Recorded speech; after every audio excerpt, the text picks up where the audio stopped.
జోగి రమేష్ పై ముల్కల్ చెరువు ఎక్సైజ్ పోలీసులు కేసు నమోదు చేశారు. ముల్కల్ చెరువు నకిలీ మద్యం వ్యవహారంలో జోగి రమేష్ ప్రమేయం ఉందంటూ కేసు నమోదు చేసిన ఎక్సైజ్ పోలీసులు పీటీ వారెంట్ పై అరెస్ట్ చేశారు. కాసేపట్లో కోర్టులో హాజరుపరచనున్నారు.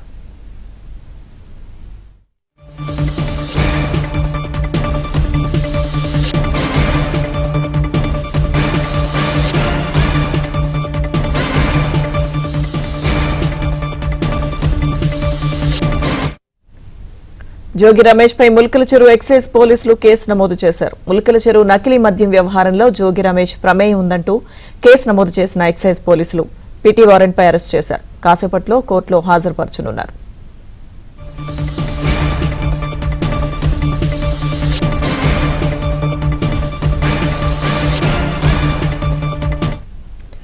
జోగి రమేష్ అరెస్ట్ కు సంబంధించిన పూర్తి సమాచారం మా ప్రతినిధి మనోహర్ అందిస్తారు. మనోహర్,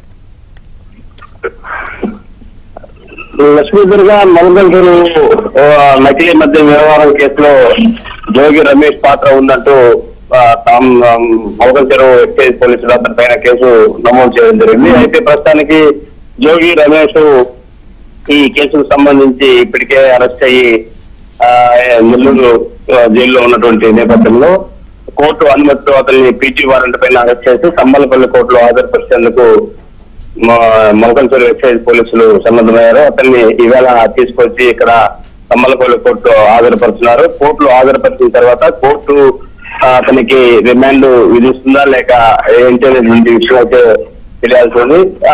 ఒకవేళ రిమాండ్ ఇచ్చిన నేపథ్యంలో మళ్ళీ సమ్మలపల్లి కోర్టులో వీళ్ళు కేసు నమోదు చేసి ఏదైతే ఇతని పీటీ అరెస్ట్ వారెంట్ నేపథ్యంలో అతన్ని కస్టడీకి కోరేటువంటి అవకాశాలు కనిపిస్తున్నాయి. అయితే మొత్తానికి సంబంధించి ముల్కల్ చెరువు నకిలీ మద్య వ్యవహారంలో ఇప్పటికే 23 మంది పైన కేసు నమోదు చేసినటువంటి ముల్కల్ చెరువు ఎక్సైజ్ పోలీసులు మరో ఇతన్ని కూడా నమోదు చేయడంతో ఈ సంఖ్య 24కు పెరిగింది. ఇప్పటికే ఈ కేసులో మొత్తం 18 మందిని అరెస్ట్ చేసినటువంటి నేపథ్యంలో దాదాపు 15 మందిని పోలీసులు తమ కస్టడీలోకి తీసుకుని విచారణ పూర్తి చేసినటువంటి నేపథ్యంలో తాజాగా జోగి రమేష్ ను సమ్మలపల్లి కోర్టులో హాజరుపరిచిన తర్వాత అతను కూడా అధ్యయనంలోకి తీసుకుని విచారిస్తారా లేదనేటువంటి విషయం అయితే తెలియాల్సిందే. అయితే నెల్లూరు జైలు నుంచి అతను సమ్మలపల్లి కోర్టుకు చేరుకున్నటువంటి నేపథ్యంలో స్థానికంగా ఉన్నటువంటి వైసీపీ ఎమ్మెల్యే ద్వారకానాథ్ కావచ్చు, అక్కడ